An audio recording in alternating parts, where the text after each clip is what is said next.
বাংলাদেশের গ্রাম বাংলার চিরচরিত একটি সৌন্দর্য ছিল ডাকঘর, কিন্তু কালের আবর্তে সেই ডাকঘর এখন হারিয়ে গেছে। কিন্তু আমাদের গ্রাম বাংলা থেকে কিংবা আমাদের সেই ঐতিহ্য ডাকঘর হারিয়ে গেলেও নতুন করে সেই ডাকঘর আমাদের সামনে চিঠির বাক্স আবার হাজির হয়েছে ঢাকা বিশ্ববিদ্যালয়ের এই রাজু ভাস্কর্যে।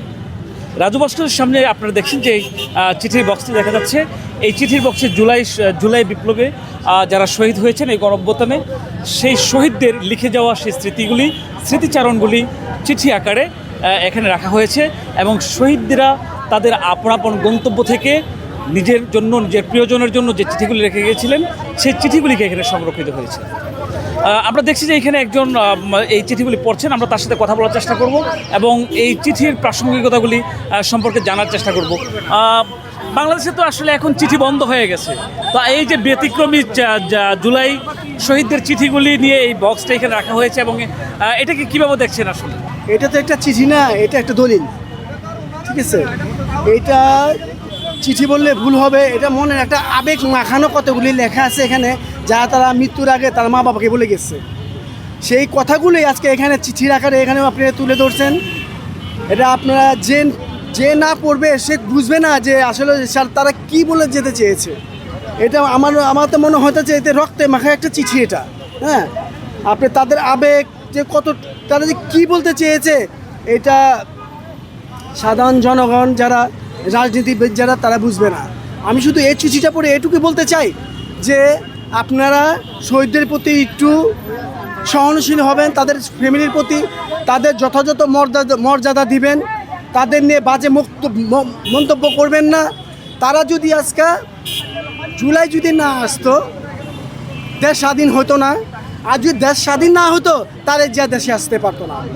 আজকে আপনি প্রধানমন্ত্রী হয়েছেন জুলাই যোদ্ধাদের জন্য, আপনার উচিত জুলাই যোদ্ধাদের স্বীকৃতি দেওয়ার।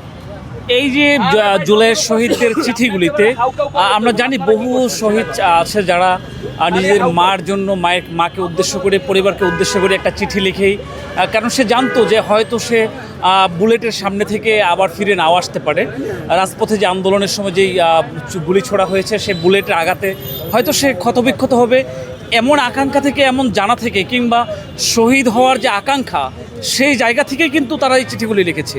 তো আপনি এই চিঠিগুলি পড়ে আপনার নিজের মধ্যে কী অনুভূতি হচ্ছে? শহীদদের সেই ফিলিংসগুলি, তারা তো কবর জগৎ থেকে আজকে তারা, আমরা জানি যে তারা কবরে এখন আছে এবং কবর থেকে আমাদের প্রতি তাদের যে আকাঙ্ক্ষা সেই জায়গা থেকে আসলে আপনার কাছে কি মনে হয় বিষয়টি কতটা প্রাসঙ্গিক? আসলে কি, যে মরে যায় সেই শেষ। আপনার ধর্মের বিচার হবে না, যার যার কর্মের বিচার হবে। তারা তো কর্ম ভালো করে গেছে। তারা যদি আজকে শহীদ না হতো তাহলে দেশটা কোথায় থাকতো? আপনি কি এভাবে, আমি কি এভাবে কথা বলতে পারতাম না। সরকারের উচিত তাদের যথাযথ মর্যাদা দেওয়ার, তাদের ফ্যামিলিকে টেক কেয়ার করার, ঠিক আছে? আর যে এই যে চিঠির কথা আপনি বলতেছেন, এটা চিঠি না, এটা প্রত্যেকটা বাঙালির মনের কথা। এটা আপনার ওরা তো চলে গেছে, মানে ওদের জন্য আমরা এখন দোয়া করা ছাড়া আমাদের কিছুই করার নেই। এই সরকারের কাছে আমার এটুকু আবদার যে আপনি একটু ওদের দিকে একটু খেয়াল করেন, ওদের ফ্যামিলির দিকে একটু খেয়াল করেন। এই যে শাহবাগে একটা মেয়ে জানে কি ফারজানা না কি, ওই মেয়েটা যে উল্টা কথাবার্তা বলে, ও বলতে যে আবু সাইদ বলে হিরোইনজি ছিল। আচ্ছা, ওরা যাই ছিল, ওদের নিয়ে এখন বাজে মন্তব্য করা মোটেও ঠিক না। তারা চলে গেছে, এখন আমরা শুধু একটাই কথা, তাদের মাগফিরাত কামনা করছি। আমরা যদি পারেন তাদের পাশে গিয়ে আপনারা দাঁড়ান, এছাড়া তো আর কিছু করার নেই। জুলাইয়ের সেই দিনগুলি, রক্তাক্ত সেই রাজপথ আমাদের সামনে জলজল করে ভাসছে। ৭১-এর মহান মুক্তিযুদ্ধ থেকে ২৪-এর গণঅভ্যুত্থান পর্যন্ত আমাদের প্রিয় মাতৃভূমি দেশমাতৃকার জন্য বহু বীর সেনানী, বীর সন্তানরা জীবন দিয়েছে।